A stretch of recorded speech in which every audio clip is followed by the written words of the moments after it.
along. But over the radio they hear these words: please move your cars to the even-numbered side of the street to allow the snowplows to come through and clean the street. So, wife gets up, goes outside and moves her car. And the next morning, they hear the same request again. Please move your car to the odd-numbered side of the street, so the snowplow can come through and clean the streets and people can get out and do what they need to do. So the wife gets up again, goes out, and moves the car to the odd-numbered side of the street. So, third morning, they listen to the instructions as to what to do about removing the snow. So the wife gets up this time when she hears the announcement on the radio, and her husband stops her and says, "Honey, why don't you just leave the car in the garage this time?"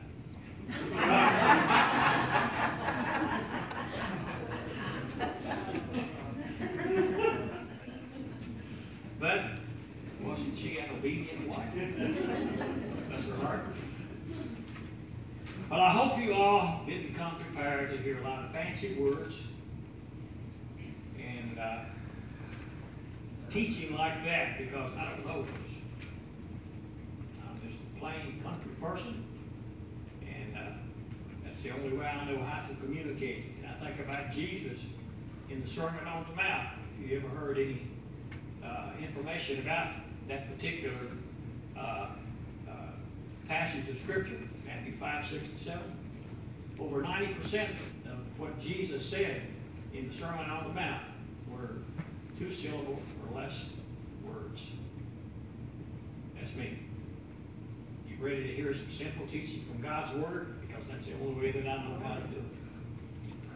And you know what I want to talk about today? Is choices. Choices. How many of you made some choices this morning? I think we all did. You made a choice to be here today.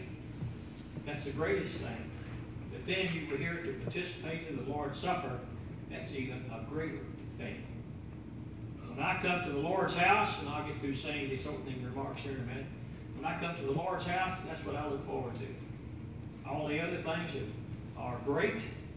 We need to have those as well in our worship time, singing, praying, giving, hearing the Word proclaimed, but most of all, coming around the Lord's table. And I do appreciate what the good brother said in his comment this morning. Appreciate that very much. And I say amen to them all. Joshua chapter 24. Can you hear me? I hope so. Okay.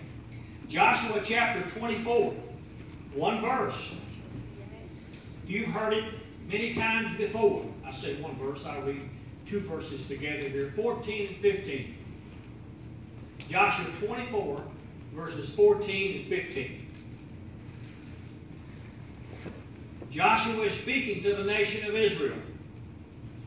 And he says, "Now therefore," based upon what he said prior to verse 14, the foundation is laid. Therefore, this is what I'm going to say to you based upon what I've already said. Now therefore, fear Jehovah. Don't be afraid of him, respect him, and serve him in sincerity and in truth. Excuse me, and put away the gods which your fathers served beyond the river, and in Egypt, and serve ye Jehovah. And if it seem evil unto you to serve Jehovah, choose you this day whom ye will serve, whether the gods which your fathers served that were beyond the river, or the gods of the Amorites in whose land ye dwell. But as for me and my house, here's what we're going to do. This is our choice. We're going to serve Jehovah." In the Greek, that word serve means to pick out or to select. Not by accident,